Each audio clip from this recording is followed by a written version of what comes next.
हो रही थी, तब वेनेजुएला की राजधानी काराकस धमाकों से दहल रही थी।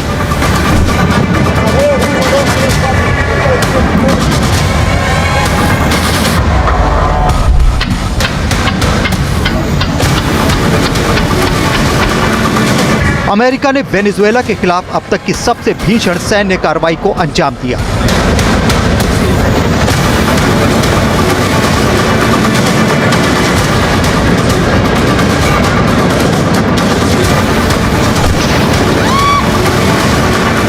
वेनेजुएला पर ताबड़तोड़ हमले के बाद खुद अमेरिकी राष्ट्रपति डोनाल्ड ट्रंप ने सोशल मीडिया पर आकर दुनिया को चौंका दिया। दावा किया कि वेनेजुएला के राष्ट्रपति निकोलस मादुरो और उनकी पत्नी को अमेरिकी सेना ने पकड़ लिया है और उन्हें देश से बाहर ले जाया गया है। ट्रंप ने लिखा, अमेरिका ने वेनेजुएला और उसके नेता निकोलस मादुरो के खिलाफ सफलतापूर्वक हमला किया है। मादुरो और उनकी पत्नी को पकड़कर देश से बाहर ले जाया गया है। Y el gobierno de Estados Unidos lo sabe. Y el Día de la Mujer.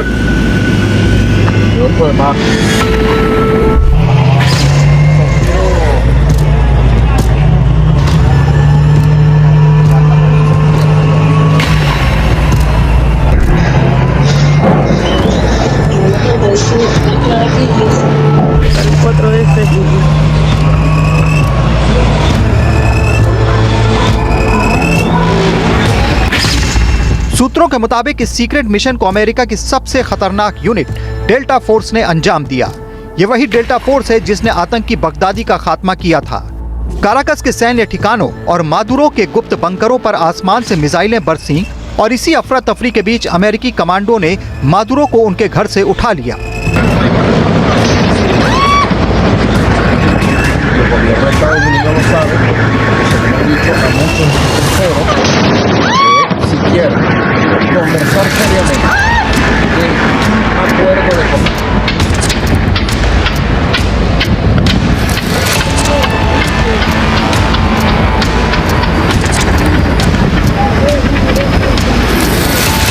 Maduro पर आरोप लगे थे दुनिया के सबसे बड़े ड्रग्स तस्करी गिरोह कार्टेल ऑफ द सन्स को चलाने के। अमेरिका ने मादुरो की गिरफ्तारी पर $50 मिलियन यानी करीब 442 करोड़ रुपए का इनाम रखा था। अब मादुरो को न्यूयॉर्क की अदालत में पेश किया जाएगा, जहां उन्हें उम्र कैद की सजा हो सकती है।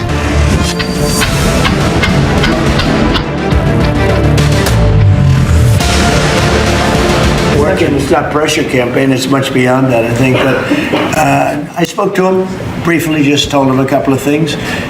We'll see what happens with that. Venezuela sends us drugs, but Venezuela sends us people that they shouldn't be sending. They emptied their prisons into our country.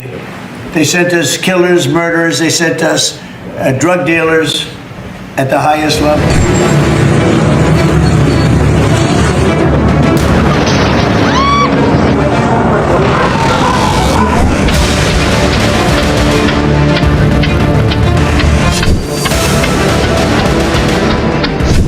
इधर वेनेजुएला के रक्षा मंत्री व्लादिमीर पाद्रिनो लोपेस ने इसे साम्राज्यवादी हमला करार दिया है।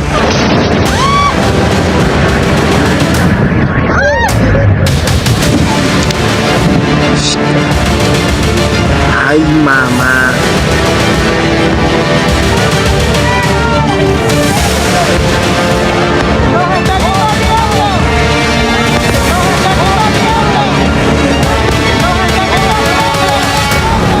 देश में नेशनल इमरजेंसी घोषित कर दी गई है। उपराष्ट्रपति डेल्सी रोड्रिगेज ने मादुरो के जिंदा होने का सबूत मांगा है।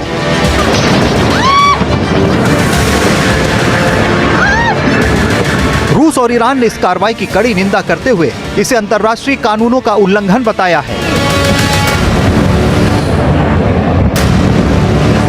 Bureau report, NDTV India.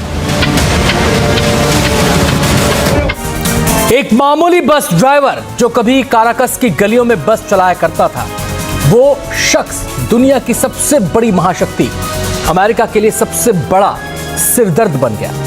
Narco terrorism, drugs की तस्करी और भ्रष्टाचार के संगीन आरोप अमेरिका ने जिसकी गिरफ्तारी पर 442 करोड़ रुपए का इनाम रखा, आखिर कौन है वो निकोलस मादुरो? क्यों उसे दुनिया का सबसे खतरनाक प्रेसिडेंट कहा गया?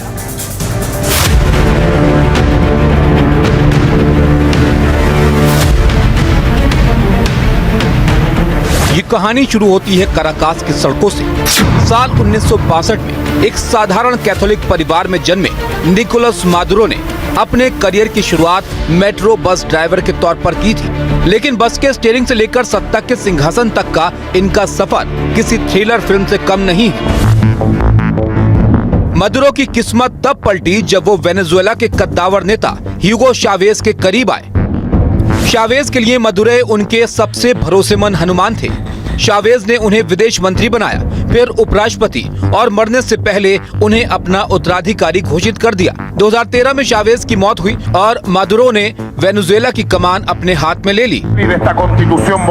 मादुरो का परिवार भी कम ताकतवर नहीं है। उनकी पत्नी सिलिया फ्लोरेस देश की अटॉर्नी जनरल रह चुकी हैं, जिन्हें मादुरो पहली लड़ाकू कहते हैं। वहीं उनका बेटा निकोलस मादुरो गुएरा, जिसे मादुरिटो कहा जाता है, जो खुद संसद में बैठकर पिता की सत्ता को मजबूती देता है। लेकिन आरोप है कि इसी परिवार ने वेनेजुएला की तिजोरी को खाली कर दिया।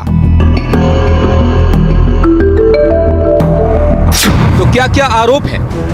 Narco terrorism. अमेरिका का दावा है कि Maduro cartel of the suns के जरिए कोकीन की तस्करी करते हैं। मानवता के खिलाफ अपराध, विपक्ष की आवाज दबाने और जेलों में टॉर्चर करने के आरोप। आर्थिक तबाही, दुनिया के सबसे ज्यादा तेल वाले देश में आज लोग रोटी के लिए तरस रहे हैं। लेकिन मादुरो की इस कट्टर छवि के पीछे एक धार्मिक पहलू भी है। मादुरो भारत के सत्य साईं बाबा के पक्के भक्त हैं। वो कई बार भारत आए, सत्य साईं बाबा के पुट्टुपर्थी आश्रम में मत्था टेका। लेकिन आलोचक कहते हैं कि ईश्वर की आस्था रखने वाले मादुरो ने अपनी जनता के लिए नर्क जैसे हालात बना दिए। आज वेनेजुएला की जनता दो फाड़ है। एक तरफ वो लोग हैं जो उन्हें मसीहा मानते हैं और अमेरिका की साजिश का शिकार बताते हैं। वहीं दूसरी तरफ वो लाखों लोग हैं जो भूख और गरीबी की वजह से देश छोड़ चुके हैं। मादुरो आज एक ऐसे मोड़ पर खड़े हैं जहां उनके एक तरफ रूस और चीन की ढाल है तो दूसरी तरफ अमेरिका की मिसाइलें।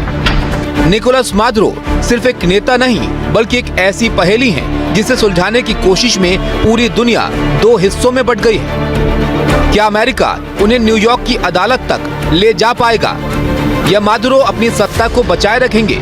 ये अंतर्राष्ट्रीय राजनीति की सबसे बड़ी जंग है। Bureau report, NDTV India. और अब खबर बांग्लादेश की।